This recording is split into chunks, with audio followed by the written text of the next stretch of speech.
윤석열 대통령이 어제 저녁 한동훈 대표 등 국민의힘 지도부를 용산 대통령실로 초대해 만찬을 함께했습니다. 1시간 반 동안 이뤄진 만찬에서 윤 대통령은 체코 순방 성과를 주로 설명했고 특히 AI 반도체 등으로 전기 수요가 급격히 늘고 있어 대안이 원전밖에 없다는 점을 강조했다고 대통령실은 밝혔습니다. 참석자들은 YTN과의 통화에서 의정 갈등이나 김건희 여사 논란 등 민감한 현안에 대한 언급은 없었고 윤 대통령과 한 대표는 별도 독대 시간도 갖지 않았다고 말했습니다.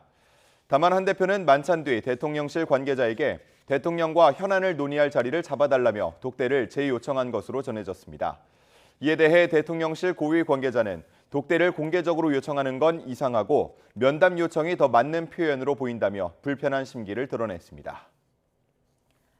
검찰 수사심의위원회가 윤석열 대통령 부인 김건희 여사에게 명품 가방 등 금품을 건넨 최재형 목사를 재판에 넘겨야 한다고 판단했습니다.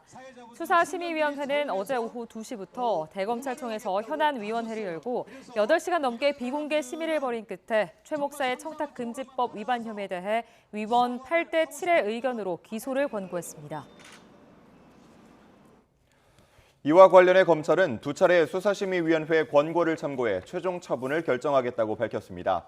서울중앙지방검찰청은 어제 수심의 결정이 나온 직후 입장을 내고 수사 결과를 바탕으로 증거와 법리에 따라 사건을 처리하겠다며 이같이 밝혔습니다. 금배추라 불릴 정도로 배추 가격이 고공행진을 계속하면서 한 통에 2만 원이 넘는 배추도 등장했는데요.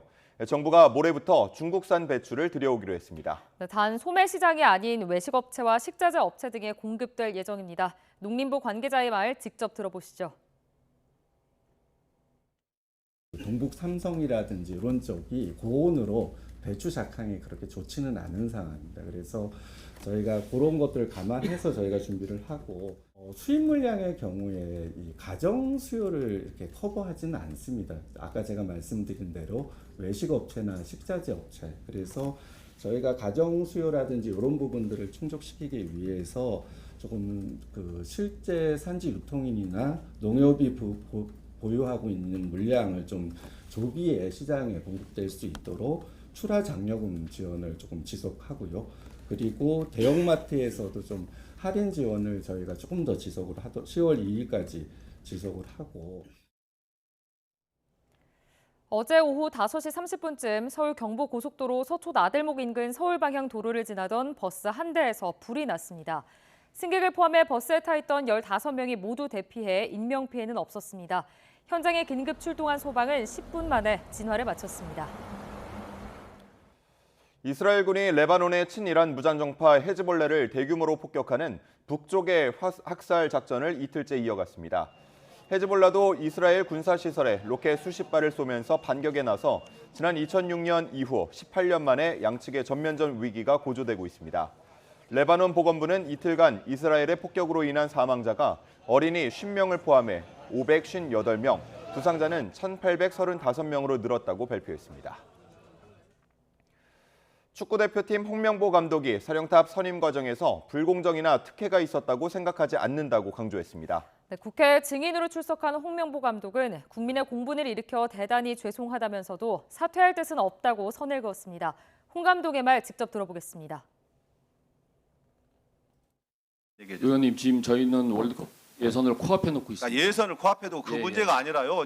제가 물어보는 것은 불공정한 절차에 의해서 감독이 선임이 된 것이 확인되었을 때 어떻게 하실 거냐고요. 저는 제가 이 일을 한번 해본 경험으로서 예 아니오로만 답하세요. 불공정하지 않다고 생각을 하고 있습니다. 그래서 저는 그러면 불공정한 절차에 의해서 임명이 됐으면은 남은 기간 동안 팀을 강하게 만들어서 월드컵에서 좋은 결과 내는 게 저의 임무라고 팀을 강하게 생각하고 만들 수 있습니다. 있는 그 감독은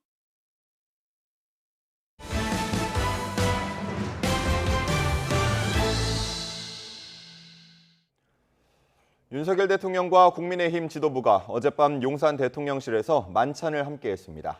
윤 대통령과 한동훈 대표 두 사람의 독대는 결국 이뤄지지 않았는데 중요한 현안에 대한 해법은 찾지 못한 채 거듭된 독대 요청으로 갈등의 불씨만 남겼다는 평가가 나옵니다. 권남기 기자입니다.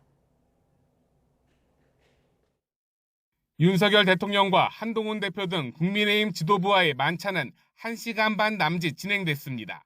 지난 7월 전당대회 직후 2시간 만찬보단 조금 짧았던 셈인데 대통령실은 분위기가 화기애애했다고 밝혔습니다.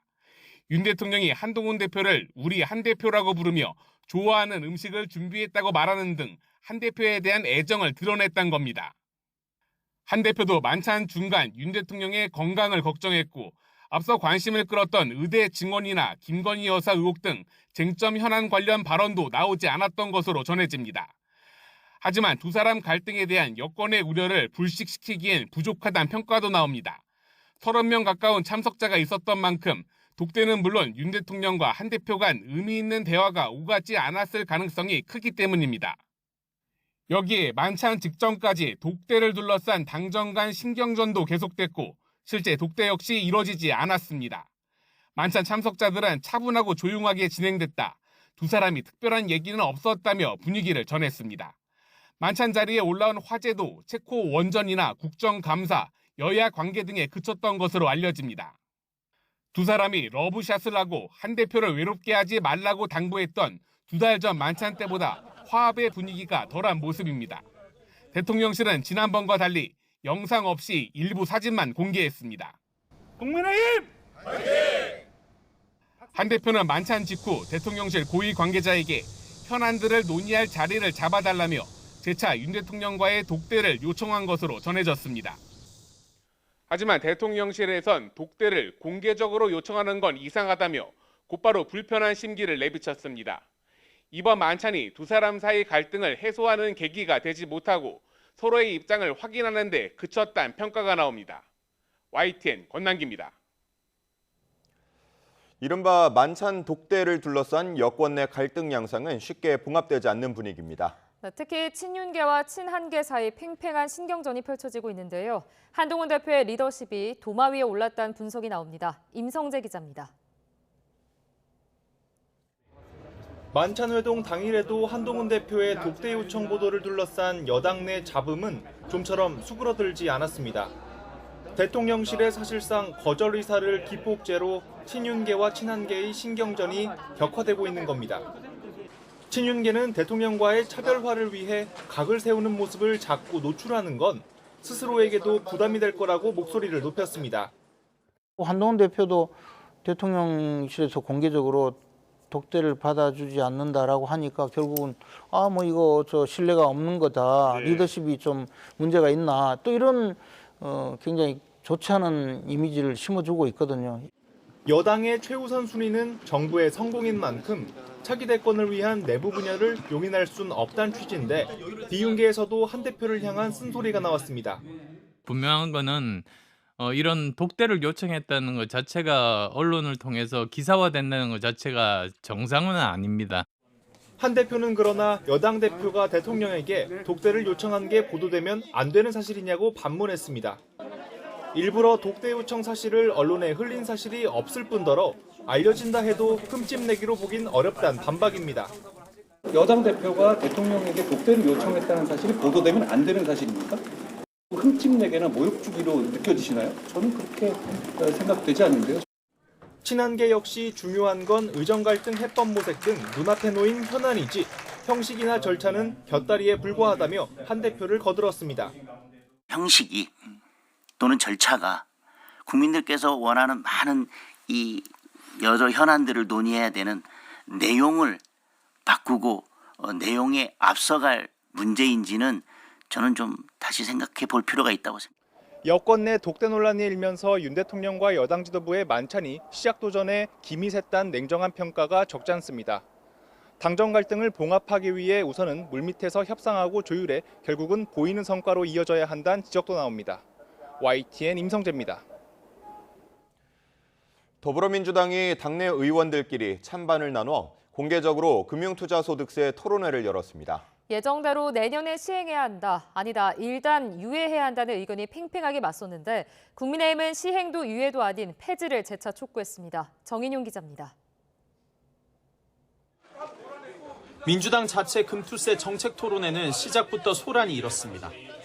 금투세에 반대하는 주식 투자자들이 몰려와 항의가 빗발친 겁니다. 민주당 지지 좀 초대하지 말게 좀 해주십시오. 당 이름 바꿔! 회의장이 정리되고 토론이 본격화하자 찬반 경론이 벌어졌습니다. 금투세 내년 시행팀은 손해와 이익을 통합해 소득이 있는 곳에만 과세하는 원칙 있는 세제 개편이고 복잡한 과세 체계를 바로잡을 거라고 강조했습니다. 특히 주가 조작 방지 등 투명하지 않은 금융시장에도 변화를 가져올 거라며 김건희 여사 의혹도 언급했습니다. 제일 금투세가 불편한 사람은 김건희와 그 주가 조작 세력들일 겁니다. 유예를 하면 소위 이 주가 작전 세력들이 여전히 증시에서 활개를 치게 되고 대한민국의 불투명성을 오히려 높이게 되고 반면 시행 유예팀은 자본시장을 선진화하고 증시 부양을 하는 게 우선이라고 맞받았습니다. 현재 투자자 보호제도는 미비하고 국내 주식시장도 좋지 않은데 금투세를 시행하면 과세를 피하려고 추가로 자본 이탈이 생길 수 있다는 논리입니다. 국민의 동의와 공감대가 없는 세금은 어떤 정당성을 부여해도 민심을 설득할 수 없습니다. 1,400만 개미 투자자는 금투세가 국내 시장에 미칠 악영향을 우려하고 있습니다. 민주당은 추가로 당내 의견을 수렴한 뒤 최종 입장을 정할 예정인데 국민의힘은 개인 투자자 연합회와 간담회를 열고 민주당을 향해 당장 폐지를 당론으로 정하라고 목소리를 높였습니다. 지금 상황에서 금투세를 도입한다는 것, 그리고 도입을 해놓고 유예한다는 메시지를 보낸다는 것은 일종의 자폭 행위에 가깝다고 생각합니다. 민주당 지도부 다수의 유예 입장에 따라 금투세 시행을 늦추자는 의견이 당론으로 정해질 거란 관측도 나옵니다. 다만 일각에선 과거 여야가 함께 금투세 시행에 합의해놓고 정치적 유불리에 따라 말을 바꾸려 한다는 비판도 적지 않습니다. YTN 정인용입니다. 경찰이 경기 성남시 지하철 야탐역 일대에서 칼부림을 예고한 용의자를 7일째 추적하고 있습니다. 경기 남부경찰청 사이버범죄수사대는 지난 18일 오후 인터넷 익명 커뮤니티에 23일 오후 6시 야탐역에서 칼부림을 하겠다는 내용의 글을 올린 작성자를 쫓고 있습니다. 경찰은 작성자에 대한 압수수색 영장을 발부받은 뒤 각종 자료를 통해 수사 범위를 좁혀가고 있는데 게시자를 특정하지 못하며 수사에 어려움을 겪고 있는 것으로 파악됐습니다. 어젯밤 11시 20분쯤 서해안 고속도로 목포 방향 조남 분기점 부근에서 4.5톤짜리 화물차가 승용차를 들이받았습니다. 다친 사람은 없었지만 승용차에 불이 붙어 20분 만에 진화됐습니다. 경찰은 화물차가 차선을 바꾸려다가 승용차와 충돌한 것으로 보고 있습니다. 어제 오후 4시 50분쯤 서울 도봉구 창동 자동차 정비소에서 정비 중이던 LPG 차량에서 불이 나 20분 만에 꺼졌습니다.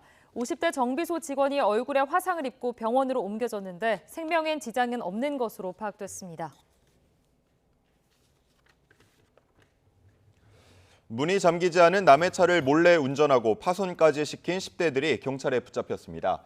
서울 광진경찰서는 A군 등 2명을 특수 절도 등 혐의로 입건해 조사하고 있습니다. A군 등은 지난 14일 새벽 5시 반쯤 서울 광진구의 아파트 단지 지하 주차장에서 문이 잠기지 않은 차를 몰다가 파손시킨 혐의를 받습니다. 요양원에 입소한 환자가 상습적으로 폭행당했다는 의혹이 제기돼 경찰이 수사에 나섰습니다. 인천 강화경찰서는 3월 인천 강화군에 있는 요양원에서 60대 여성이 요양보호사에게 여러 차례 맞았다는 가족들의 고소장을 접수했습니다. 파킨슨병 환자인 피해자는 TV 채널을 돌렸다는 이유로 요양보호사에게 폭행을 당했다고 주장한 것으로 전해졌습니다. 배추 가격이 고공행진하면서 식품업체와 반찬 가게 등이 시름에 빠졌습니다. 물량 부족으로 김치 배송이 지연되는 일도 벌어지고 있는데요. 정부가 모레부터 중국산 배추를 수입하며 공급량을 늘리기로 했지만 효과는 미지수입니다. 오동건 기자가 취재했습니다. 김치부터 배추가 들어간 반찬을 파는 반찬 가게는 금배추에 직격탄을 맞았습니다. 처음 본 금액이었고요. 거의 한 세 포기 한 망에 거의 한 7만 원 막 이 정도까지 갔었으니까 이제 손님분들한테 죄송할 정도로 금액이 좀 많이 올라가지고. 농산물 유통정보 사이트에서 배추 가격은 한 포기에 9,321원, 지난해 평균치보다 50.5%가 오른 것으로 조사됐지만 정부의 할인 지원이 닿지 않는 도매점이나 전통시장에선 훨씬 비싼 가격에 팔리고 있습니다. 정부의 할인 지원에서 빠진 배추입니다. 이 배추 최상품인데요. 한 포기의 가격이 2만 원입니다. 이 때문에 김치를 판매하는 식품업체도 제품 생산을 멈추거나 물량을 확보하느라 배송이 늦어지고 있습니다. 현재 배추 수급이 어려워 종갓김치 출고가 지연되고 있습니다. 앞으로 점차 상황이 나아져 가을 배추가 본격 출하되는 10월 중순 이후 배추 수급이 정상화될 것으로 예상됩니다. 준고랭지 배추가 출하되는 10월 중순까지 버텨야 하는 상황. 정부는 중국산 배추 수입을 늘리기로 했습니다. 27일 날 초도 물량을 하고 다음 주에 조금 들어오고 중국도 저희처럼 조금 그 동북 삼성이라든지 이런 쪽이 고온으로 배추 작황이 그렇게 좋지는 않은 상황입니다. 그쪽 상황들 보면서 공급 물량들을 조금 확대할 계획입니다. 중국산 배추는 외식업체와 식자재 업체, 수출 김장업체에만 공급될 예정이지만 알몸 김치 사건 등으로 중국 김치에 대한 소비자들의 부정적인 시각이 워낙 강해 소비로 이어질지는 미지수입니다. 위생상도 훨씬 안 좋고 그리고 우리가 믿을 수가 없다는 게 모든 사람들의 공통된 인식이니까요. 그래서 절대 안 사 먹을 것 같아요. 또 가을 배추가 자라는 10월 날씨가 어떻게 변할지도 알 수 없어 김장철 배추 가격 안정을 확신하긴 어려워 보입니다. YTN 오동건입니다. 최상목 부총리 겸 기획재정부 장관이 경제단체 대표들과 만나 투자 활성화를 적극 지원하겠다고 밝혔습니다. 최 부총리는 어제 서울 대한상공회의소에서 열린 경제 6단체 간담회에서 현장에서 느끼는 애로사항을 기탄 없이 공유해 주시면 정부는 실제 투자가 완료될 때까지 끝까지 지원할 것이라고 말했습니다. 정부는 또 다음 달부터 관계부처 차관들이 현장의 목소리를 듣는 투자 익스프레스를 본격적으로 가동하기로 했습니다.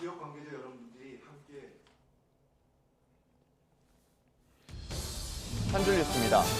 인도시장 규제 당국이 현대차 인도 법인의 기업 공개, IPO를 승인했다고 로이터 통신이 소식통을 인용해 보도했습니다. 안덕근 산업통상자원부 장관은 이른바 대왕고래로 불리는 동해 심해가스전 개발과 관련해 다음 달 초 투자 주관사가 선정될 예정이라고 밝혔습니다. 안 장관은 메이저 기업들이 상당히 관심을 갖고 있고 협의하고 있다고 말했습니다. 한국판 패트리엇으로 불리는 탄도탄 요격 체계인 천공2의 이라크 수출이 성사됐지만 납기와 납품 가격을 두고 생산업체들이 갈등을 빚고 있습니다. 한화 측은 주계약 업체인 LIG 측이 가격과 납기에 대한 사전 합의 없이 계약을 체결했다고 주장하고 있는 반면 LIG 측은 계약 체결 직전 한화 측이 협의에 성실하게 응하지 않았다는 입장입니다. 주택도시보증공사 허그가 지난 2013년 이후 집주인 대신 세입자에게 돌려준 전세 보증금이 8조 5천억 원을 넘어섰지만 회수 금액은 1조 9,271억 원으로 전체의 23%에 머문 것으로 나타났습니다. 허그 든든 전세주택 제2차 입주자 모집 평균 경쟁률이 267대 2를 기록했다고 밝혔습니다. 당첨자는 무주택 여부 등 자격 요건 검증을 마친 뒤 다음 달 22일 발표할 예정입니다. 더본코리아 가맹본부가 연돈 보유카 측 가맹점주에게 매출과 수익률을 허위로 과장해 설명했다는 의혹을 조사 중인 공정거래위원회가 더본코리아 본사에 대한 현장 조사에 나섰습니다. 어제 오후 네이버 카페 일부 기능이 1시간가량 접속 오류 현상을 보였습니다. 네이버는 현재는 오류가 복구돼 정상적으로 서비스를 이용할 수 있다며 서비스가 안정적으로 유지되는지 계속 점검할 예정이라고 설명했습니다. 산업통상자원부는 지난달 국내 23개 유통업체 매출이 지난해 같은 달보다 9.2% 증가한 15조 2천억 원으로 집계됐다고 밝혔습니다. 이례적으로 길었던 폭염과 이른 추석이 매출 증가에 영향을 준 것으로 보입니다. 지금까지 한 줄 뉴스였습니다. 이스라엘이 레바논에 이틀간 대대적인 공습을 퍼부어 무려 558명이 숨지고 1,800여 명이 다쳤습니다. 이스라엘은 계속 레바논을 공격하겠다고 밝히며 전면전으로 끌고 가려는 분위기입니다. 신웅진 기자의 보도입니다. 북쪽의 화살이라고 이름 붙인 작전 이틀째에도 무차별 폭격은 이어졌습니다. 이스라엘은 첫날 1,600개의 목표물을 타격한 데 이어 이튿날에도 계속 폭탄을 퍼부었습니다. 수도 베이루트를 비롯해 레바논 전국에서 500여 명이 숨지고 1,800여 명이 다친 것으로 집계됐습니다. احنا لحديت هاللحظه هاي وزاره الصحه صارت مسجله 558 شهيد بينهم 50 طفل و94 امراه وهيدا صراحة بينافي كل الكذب اللي كانوا عم بيقولوا. 이스라엘이 아직 지상군을 투입하지는 않았지만 지난 2006년 이후 18년 만에 전면전에 들어가는 수준입니다. 지난 11개월 동안 가자 지구에서 하마스를 어지간히 제압했다고 보고 이번에는 레바논 헤즈볼라를 목표물로 잡은 것입니다. 이스라엘은 레바논 주민들에게 거듭 떠나라고 경고하며 계속 공격하겠다고 밝혔습니다. אנחנו נמשיך להכות בחיזבאללה. ואני אומר לעם בלבנון, המלחמה שלנו לא איתכם, המלחמה שלנו עם חיזבאללה. 헤즈볼라도 로켓 300발을 이스라엘 북부로 발사했지만 대부분 요격망에 저지당해 별다른 피해를 주지는 못했습니다. 국경 근처에 사는 레바논 주민 10만 명이 이미 대피한 가운데 전국적으로 피란 행렬이 이어지고 있습니다. 임시로 마련된 대피소로 피신하거나 그나마 사정이 낫다며 내전을 치르고 있는 이웃나라 시리아로 떠나고 있습니다. YTN 신홍진입니다.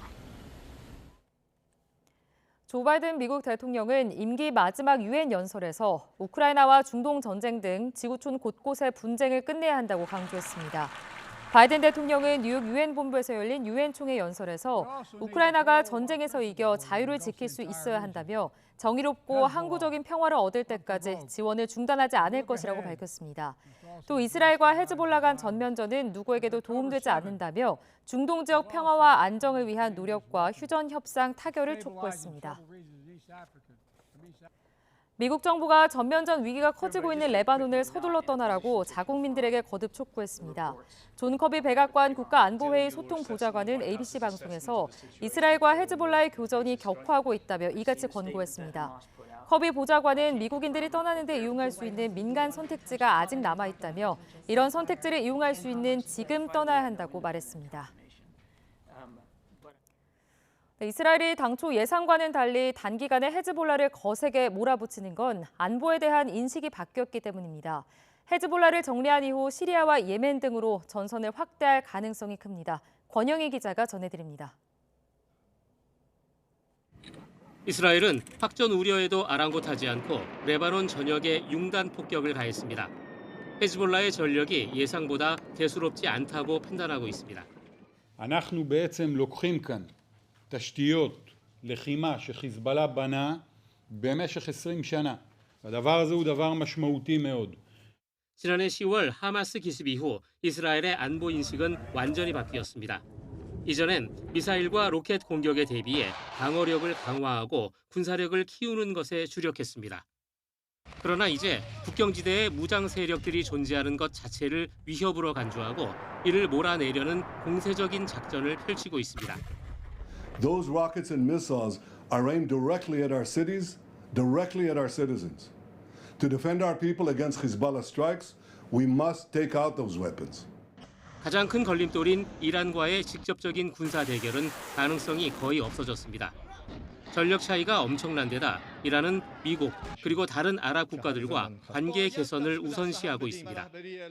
대선을 앞둔 미국도 매번 똑같은 말을 되풀이하며 사실상 중재 능력을 잃었습니다. Our commitment, obviously, to Israel's security is ironclad. We are unwavering,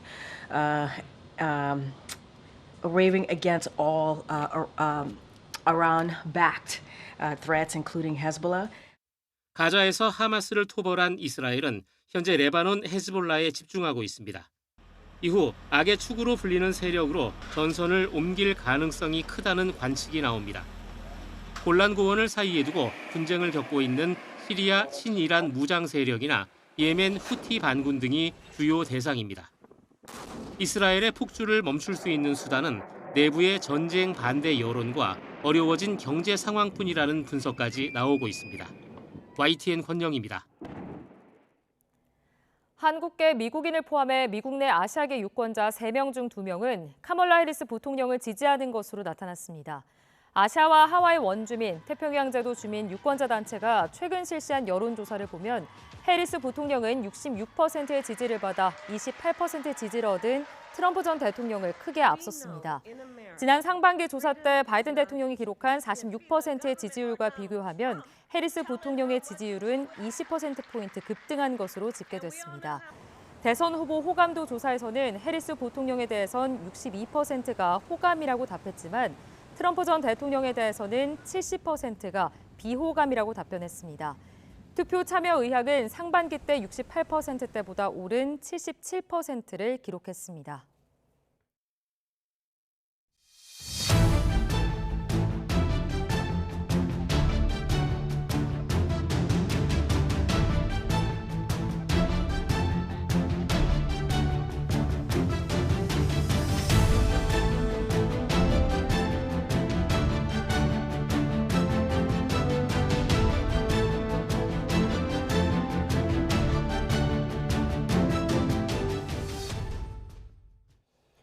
검찰 수사심의위원회가 김건희 여사에게 명품 가방 등 금품을 제공한 최재형 목사를 청탁금지법 위반 혐의로 기소해야 한다고 판단했습니다. 네, 기소 의견 8명, 불기소 처분 의견 7명으로 단 한 표 차이로 결론이 갈렸습니다. 김태원 기자입니다.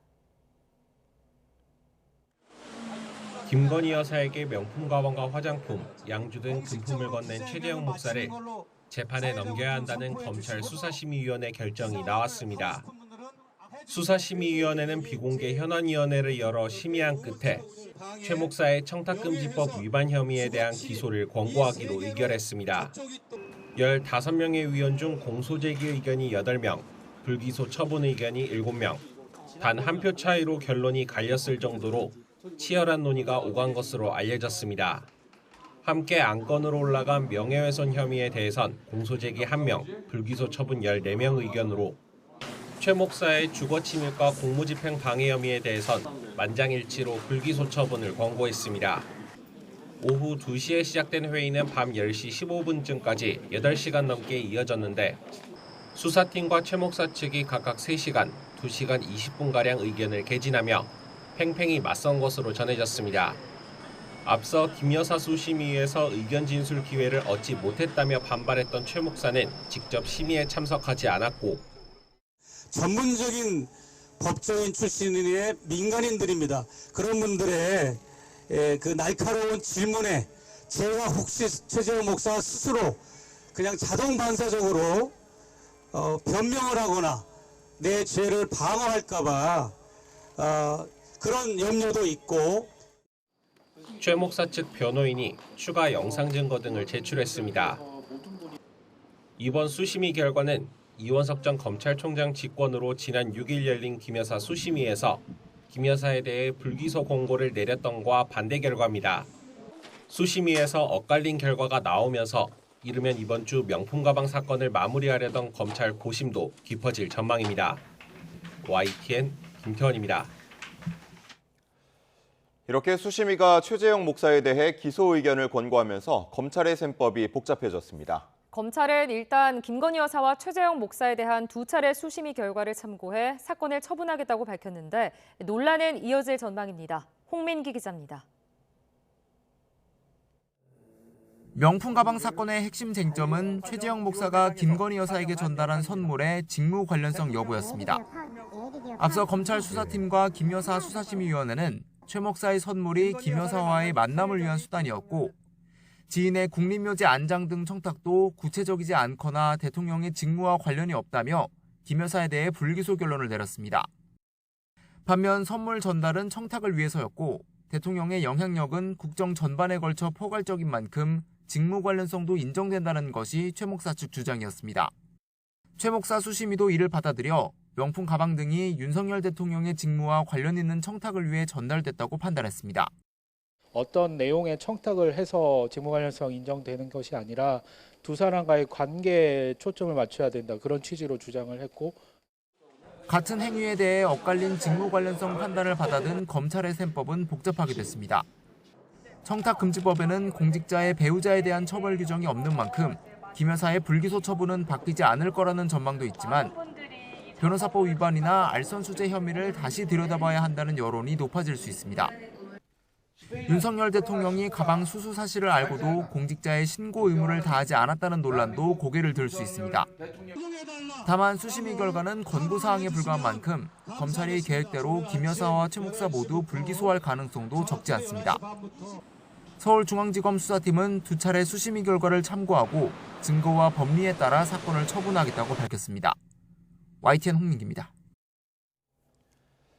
전광훈 사랑제일교회 목사가 지난 22대 총선 당시 비례대표 공천을 대가로 금전을 요구한 혐의 등으로 검찰에 넘겨졌습니다. 서울종암경찰서는 전광훈 목사와 자유통일당 비례대표 예비후보자 등 모두 9명을 공직선거법 위반 혐의로 검찰에 불구속 송치했습니다. 전 목사는 4월 총선 기간 자유통일당 비례대표 예비후보자들에게 앞순위 번호 공천을 대가로 수억 원대 현금을 요구하고 의혹 반박을 위한 기자회견에서 유튜버 등에게 광고비 명목으로 10만 원을 건넨 혐의를 받습니다. 이와 관련해 사랑제일교회 측은 입장문을 통해 교회와 시민단체의 정당한 활동을 선거법 위반 혐의로 연결했다고 주장하고 교회의 권리와 자유를 지키기 위한 활동을 계속할 것이라고 밝혔습니다. 국민연금공단이 2015년 삼성물산과 제일모직의 합병으로 피해를 봤다며 이재용 삼성전자 회장 등에게 손해배상을 청구했습니다. 국민연금공단은 13일 삼성물산 법인과 이 회장을 포함한 전현직 삼성 임원 등을 상대로 5억 원대 손해배상 청구 소송을 제기했습니다. 국민연금의 이번 소송은 피해 발생 시점으로부터 10년인 손해배상 청구권 소멸시효를 9개월가량 앞두고 제기됐습니다. 2015년 국민연금은 삼성물산 지분 11%를 넘게 보유한 대주주였는데 제일모직 주식 가치를 높게 평가하고 삼성물산 가치를 낮추는 방식으로 삼성 총수 일가에 유리하게 합병이 진행되면서 손해가 생겼다는 입장입니다. 정몽규 대한축구협회장을 필두로 한 축구계 핵심 인사들이 여의도 국회에 총출동했습니다. 홍명보 감독 선임을 둘러싼 의혹으로 난타전을 펼쳤는데 절차에 허점은 있었지만 판을 흔들 만한 한 방은 없었습니다. 조은지 기자가 전해드립니다. 축구대표팀 홍명보 감독이 운동장 아닌 여의도 국회에 증인으로 출석했습니다. 비판 여론의 정면 돌파를 선택한 홍 감독은 사령탑 선임 과정에 불공정도 특혜도 없었다면서 일각의 사퇴설에도 선을 그었습니다. 저는 제가 이 일을 한번 해본 경험으로서 예 아니요로만 답하세요. 불공정하지 않다고 생각을 하고 있습니다. 남은 기간 동안 팀을 강하게 만들어서 월드컵에서 좋은 결과 내는 게 저의 임무라고 팀을 강하게 생각하겠습니다. 만들 수 있는 정몽규 축구협회장 역시 특정인을 안치려 음모를 꾸미거나 실상을 감춘 적은 없다면서 홍 감독에게 미안한 감정을 전했습니다. 제가 볼 때는 협회 행정 절차적인 허점으로 인해서 지금 뒤에 있는 감독은 피해자인 것 같은데요. 홍명보 감독에게 상당히 미안하게 생각을 하고 여야 의원들은 정혜성 위원장이 돌연 사퇴하고 이임생 기술이사가 물려받았던 전력강화위원회 11차 회의가 정당했는지 의문을 제기했습니다. 이사회도 서면 결의도 없이 누가 무슨 권한으로 전권을 위임했냐는 겁니다. 이임생 이사가 무슨 자기고 그걸 하죠? 그 정혜성 위원장께서 갑자기 사임하셔가지고 전화 통화를 한 1분가량 한 것으로 기억이 되고요. 그리고 동의를 구하는 이야기는 나눴지만 제가 느끼기에는 통보에 그중에 축구협회의 무능과 불통에 대한 질타가 이어진 가운데 정몽규 회장은 사선 연임 도전은 모든 가능성을 열어놓고 심사숙고하겠다며 즉답을 피했습니다. 축구협회와 관련해 증인과 참고인이 모두 16명 참석했지만 판을 흔들 만한 묵직한 한방은 없었습니다. 다만 문체부 유인촌 장관이 감독 선임 관련 감사 결과를 다음 달 2일 발표한다. 거취 문제는 이후 협회가 결정해야 할 거라고 밝혀 진한 여운을 남겼습니다. YTN 조은지입니다. 2학기가 시작됐지만 여전히 의대생들은 학교로 돌아오지 않고 있습니다. 유급을 방지하기 위해 대학들은 2학기 등록금 마감 시한을 못 박지 않는 등 여러 방법을 찾고 있지만 백약이 무효한 상황입니다. 염혜원 기자입니다. 개학한 지 한 달이 넘게 지났지만 전국 40개 의대는 여전히 텅 비어 있습니다. 전체 19,300여 명 가운데 학교에 나온 학생은 548명뿐입니다. 절반이 넘는 22개 학교는 출석한 학생이 10명도 채 되지 않습니다. 아예 한 명도 나오지 않는 학교도 7곳이나 됩니다. 의대생들이 계속 학교에 나오지 않으면 당연히 유급 처리됩니다. 만약 휴학 의사를 밝힌 학생이 2학기 등록금도 내지 않으면 유급을 넘어 제적될 수도 있습니다. 이 때문에 교육부는 2학기 등록을 학기 말까지 미룰 수 있도록 하는 등 탄력적 학사 운영 방안을 마련해 의대생들의 복귀를 독려했습니다. 실제 전체 의대 가운데 24곳은 등록금 납부 기한을 정하지 못했고 6개 대학은 학년 말까지로 연장했습니다. 납부 기한을 정한 곳은 10곳뿐입니다. 학사에 대한 부분뿐만 아니라 사실은 학생들이 돌아오시기만 한다면 등록금에 대한 부분이나 장학금에 대한 부분이나 학자금에 대한 부분이나 이런 것들까지도 다 포괄적으로 걱정하지 않으시고 돌아오실 수 있도록 나름대로 정말 최선을 다해서 지금 이렇게 마련을 했습니다. 그런데도 현재 전국의대 2학기 평균 등록률은 3.4%에 그치고 있는 상황. 정부가 의대 특혜라는 비판까지 감수하며 학사와 성적, 등록까지 모든 걸 뒤로 미뤘지만 의대생들이 돌아올 기미는 여전히 없어 보입니다. YTN 염혜원입니다. 대한의사협회는 여야 의정협의체를 수용할 수 없는 건 정부의 거짓말과 지켜지지 않는 약속 때문이라며 정부의 태도 변화가 먼저라고 거듭 강조했습니다. 최동영 의협 홍보이사는 어제 브리핑에서 여야 의정협의체 무용론과 관련해 정부가 약속을 지키고 의사들이 신뢰할 수 있는 환경을 만드는 게 가장 중요하다며 이같이 말했습니다. 그러면서 의료 상황이 얼마나 심각한지에 대해 정치권과 공감대가 형성되고 있다며 정치권의 설득 등이 이어지면 정부도 입장 변화를 보이게 될 것이라고 주장했습니다. 젊은 의사들이 대리 시술 등 의사의 불법 의료 행위 감시를 강화하고 의사 신분을 확인하는 제도를 도입하자는 안을 냈습니다. 대한의사협회 젊은 의사정책자문단은 어제 서울 용산구 의협회관에서 이 같은 내용의 정책을 제안했습니다. 의대생과 사직 전공이 10여 명이 모인 젊은 의사정책자문단은 의협 안에 간호사 불법 진료신고센터를 불법 의료행위 감시기구로 확대해 상시 운영하고 대리시술 등 불법 의료행위를 자체 조사해 관리 감독하자고 주장했습니다. 또 의료시술을 받는 사람이 시술 의사의 신분을 확인하고 무면허 의료행위가 아님을 보장받을 수 있도록 QR코드와 의료인 명찰 등을 이용한 시술 의사 확인제를 도입하자고 제안했습니다.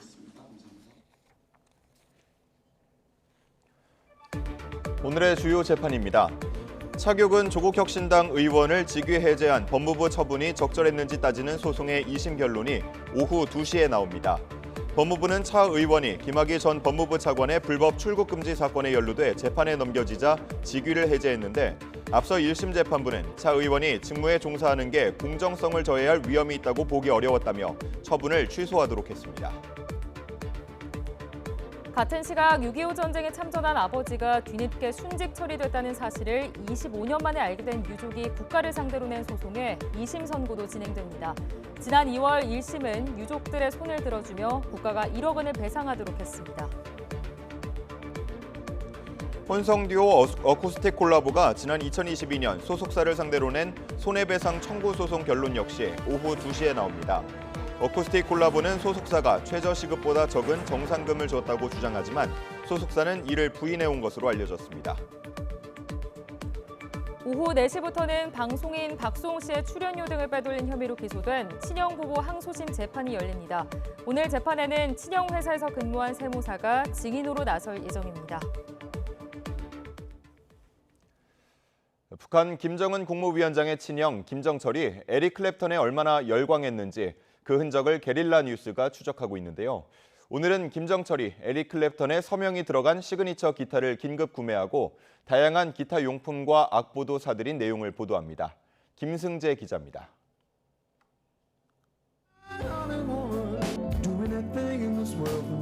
에릭 클랩턴은 공연 때마다 유명 기타 브랜드인 미국 펜더사 기타를 애용했습니다.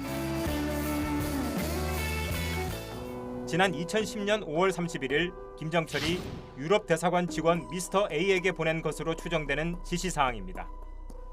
미국 펜더사가 출시한 에릭 클랩턴 시그니처, 서명이 들어간 모델 기타 한정판을 긴급 구매하라. 미국 이베이 사이트에 상품 정보도 첨부했습니다. 미스터 A는 곧바로 보고했습니다. 미국 판매점에 신품 재고가 있다. 구매가는 2,080유로. 운송과 수입 관세 비용이 750유로. 100달러면 북한 일반 주민이 6개월 내지 1년을 굶지 않고 살아갈 수 있는 돈인데 40여 명 이상이 살 수 있는 거를 그렇게 자기는 기타 하나 사가지고 어디다 쓸 것 같아요. 7개월 뒤 김정철은 또 다른 유명 브랜드인 미국의 깁슨 기타를 최대 긴급으로 구매 발송하라고 지시했습니다.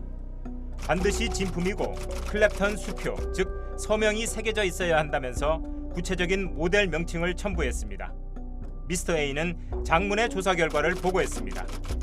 수작업으로 완성하고 클랩턴 서명이 들어간 첫 번째 품종은 모두 팔렸고 예약 주문도 불가능하다. 서명이 없는 두 번째와 세 번째 품종은 구할 수 있다. 구매할지 긴급 지시를 바란다. 그러면서 첫 번째 품종은 개인 수집가들에게도 계속 알아보겠다고 덧붙였습니다. 김정철은 2010년 1월 10일엔 기타 용품 구매를 지시했습니다. 미국 팬더사의 기타줄 50세트, 일본 보스사의 음향 이펙터 5종류, 기타 어깨끈 2종류입니다.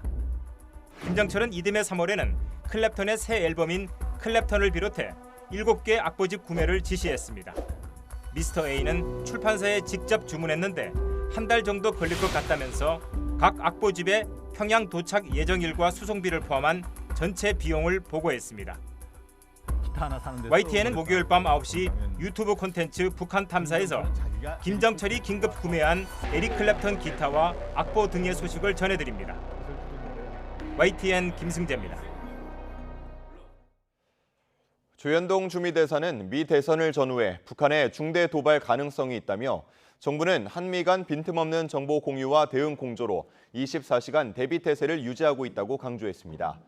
조 대사는 현지 시간 24일 워싱턴 DC 한국문화원에서 열린 특파원 간담회에서 북한이 최근 고농축 우라늄 제조시설 공개와 신형고체 대륙간 탄도미사일 이동식 발사대 공개 등 심상치 않은 행보에 나섰다며 이같이 말했습니다. 미 대선의 전망에 대해서는 예상했던 대로 박빙 상황이 이어지고 있다며 돌출 변수가 발생하지 않는 한 막판까지 박빙 승부가 계속 이어질 것으로 보인다고 전망했습니다. 9월 25일 수요일 미리 보는 오늘입니다. 2026년 이후 한국인의 주한미군 방위비 분담금을 정하기 위한 제12차 한미 방위비 분담 특별협정 8차 회의가 오늘부터 모레까지 서울에서 열립니다. 3차 회의 이후 회의 간격이 좁아지고 있어 핵심 사안에 대한 양측 간의 이견이 좁혀지고 있다는 분석이 나오고 있습니다. 전 세계적으로 가짜뉴스가 확산하는 가운데 팩트체크의 현황을 살펴보고 발전 방향을 모색하는 제1회 서울 팩트체크 포럼이 오늘 오후 프레스센터에서 열립니다. 우리나라와 미국, 싱가포르, 태국의 언론 전문가들이 참여하는 이번 포럼에서 윤기웅 미국 네마다 대학 교수는 허위 정보에 대한 소셜미디어 정책을 주제로, 이경락 YTN 저널리즘 연구소 소장은 인공지능을 활용한 팩트체크의 전망에 대해 발표합니다. YTN과 한국언론학회가 함께 주최하는 이번 포럼은 앞으로 매년 8월쯤 정기적으로 열릴 예정입니다. 국내 곤충 연구의 선구자로 꼽히는 고 석주명 선생이 수집했던 한반도 곤충 표본이 90년 만에 일본에서 국내로 돌아옵니다.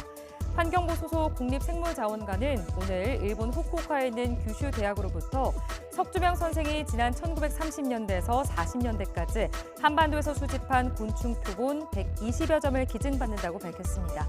지금까지 미리 보는 오늘이었습니다. 지난 6월 말 23명의 근로자가 숨진 경기 화성시 아리셀 공장 화재 사고와 관련해 검찰이 박순관 대표 등 책임자들을 재판에 넘겼습니다. 박 대표에게는 중대재해처벌법 위반 혐의가 적용됐습니다. 권준수 기자가 보도합니다. 전지에서 불이 나기 시작한 뒤 걷잡을 수 없이 화염이 퍼져나간 아리셀 공장 화재 사고.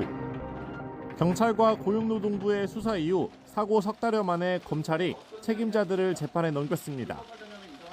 박순관 대표는 중대재해처벌법 위반 혐의가, 박 대표의 아들 박중원 총괄본부장에게는 산업안전보건법 위반, 업무상 과실치사상 등의 혐의가 적용됐습니다. 또 사고에 책임이 있는 아리셀 상무 등 관계자 6명 등도 불구속 기소됐습니다. 수사 결과 아리셀은 2020년 5월 사업을 시작한 이후 매년 적자가 나자 기술력 없이 노동력만 투입해 무리한 생산을 감행한 것으로 확인됐습니다. 안전보건 예산을 최소화하고 전지에 대한 기본 지식도 없는 사람을 형식적인 안전보건관리자로 임명한 것으로 조사됐습니다. 또 사고 이틀 전 이미 같은 공장에서 불이 나고 좁은 대피로 등이 반복적으로 지적되는 등 사고 징후와 위험 요인이 있었지만 전지 발열 검사를 생략하고 허가 없이 방화 구획 벽제를 철거하는 등 안전관리를 제대로 하지 않아 피해를 키운 것으로 나타났습니다. 검찰은 불법 파견도 문제로 봤습니다. 사고자 23명 가운데 20명이 파견 근로자였는데 이들은 제대로 된 안전교육조차 없이 위험한 작업 현장에 투입된 것으로 확인됐습니다. 또 정규직 근로자만 다닐 수 있는 잠금 장치를 설치해 피해가 커졌다는 지적도 나왔습니다. 이뿐 아니라 파견 근로자의 손가락 절단 사고가 났는데도 불법 파견 적발을 우려해 은폐한 것으로 조사되기도 했습니다. 최소한의 안전관리 체계도 갖추지 않은 채 생산에만 몰두한 극도의 안전 불감증, 기술력 부족을 감추기 위한 품질 검사 조작 등이 복합적으로 작용한 인재임이 확인되었고, 유족들은 검찰의 기소를 환영하면서도 아직 밝혀야 할 것들이 많다고 호소했습니다. 중대 참사에 있어 사업주의 책임을 엄히 무료함에 지극히 당연한 결과라고 생각이 됩니다. 아리셀의 모 회사인 에스코넷과의 관계도 엄중하고 면밀히 수사를 하여 밝혀주길 검찰에 바랍니다. 이런 가운데 경찰은 아리셀이 시료 전지 바꿔치기 등으로 불량 전지를 군에 납품했다는 방위사업청에 대한 사기 혐의 수사도 이어가는 상황. 검찰은 앞으로 군납비리 의혹까지 철저히 들여다보겠다는 계획입니다. YTN 권준수입니다.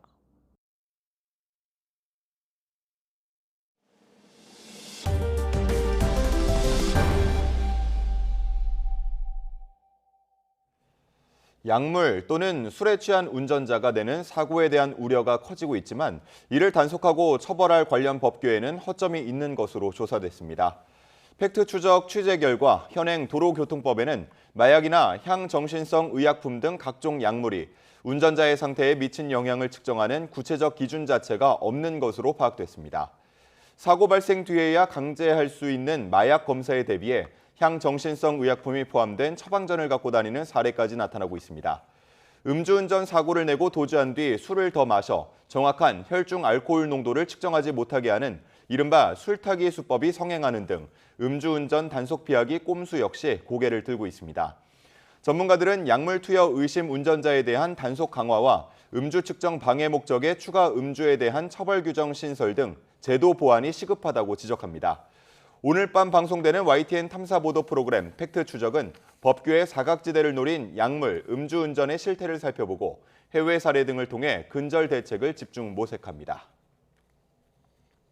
세계 각국 정상급 지도자들이 모여 국제사회 현안을 논의하는 제79차 유엔 총회 고위급 주간 일반 토의가 미국 뉴욕 유엔 본부에서 시작됐습니다. 오는 30일까지 이어지는 올해 일반 토의에서는 1년이 돼가는 가자지구 전쟁과 2년 넘게 이어지는 우크라이나 전쟁 등이 핵심 의제가 될 전망입니다. 개막 연설에 나선 안토니오 구테우스 유엔 사무총장은 최근 전면전 위기로 치닫고 있는 이스라엘과 레바논 무장정파 헤즈볼라 간 충돌에 대해 레바논과 이스라엘 그리고 전 세계 사람들은 레바논이 또 다른 가자지구가 되는 것을 감당할 수 없다며 양측의 자제를 촉구했습니다. 러시아군이 우크라이나 제2도시 하르키우의 아파트를 공격해 20여 명이 숨지거나 다쳤다고 현지 당국이 밝혔습니다. 로이터 통신 등에 따르면 이호르 테레호우 하르키우 시장은 러시아가 하르키우 4개 지역을 공격했는데 이 가운데는 인구 밀집 지역도 포함된다고 텔레그램을 통해 밝혔습니다. 하르키우 시는 이날 공습으로 적어도 3명이 숨지고 22명이 다쳤다고 설명했습니다. 지난 2022년 러시아 침공 초기에 포격을 받은 뒤 장기간 복구 공사를 한 고층 건물도 이번에 다시 공습을 받아 부서졌다고 하르키우 시는 덧붙였습니다. 러시아군은 이번 공습에 유도폭탄을 사용한 것으로 나타났습니다. 출근길 YTN 날씨입니다. 아침과 낮과 밤의 기온차가 심한 요즘입니다. 현재 서울과 광주 19도 안팎을 보이며 선선함이 감돌고 있는데요. 하지만 한낮에는 서울 28도, 광주 30도까지 올라 일교차가 10도 안팎 크게 벌어지겠습니다. 시간대에 맞는 옷차림으로 체온 조절 잘 해주시기 바랍니다. 이 시각 위성 영상입니다. 현재 대체로 구름만 다소 지나고 있는데요. 아침까지 강원과 남부 내륙을 중심으로는 가시거리 200m 미만의 짙은 안개가 끼는 곳이 있겠습니다.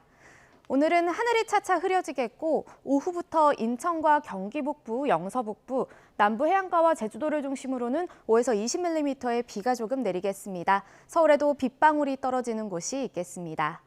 오늘 아침은 어제보다 1에서 3도가량 높은 기온으로 출발하고 있습니다. 현재 서울 기온은 19.1도, 대전 18.8도, 부산 21.2도를 보이고 있습니다. 한낮에는 30도 안팎까지 올라 예년 기온을 3, 4도가량 웃돌겠습니다. 오늘 낮 기온은 서울 28도, 전주 30도, 대구 29도가 예상됩니다. 내일은 전국 대부분 지역에 요란한 소나기가 지나겠고요. 당분간 영동을 제외한 대부분 지역이 맑은 가운데 일교차 큰 가을 날씨가 이어질 전망입니다. 날씨였습니다. 이상으로 뉴스타트 1부 마칩니다. 잠시 후 2부가 이어집니다. 시청해주신 여러분 고맙습니다.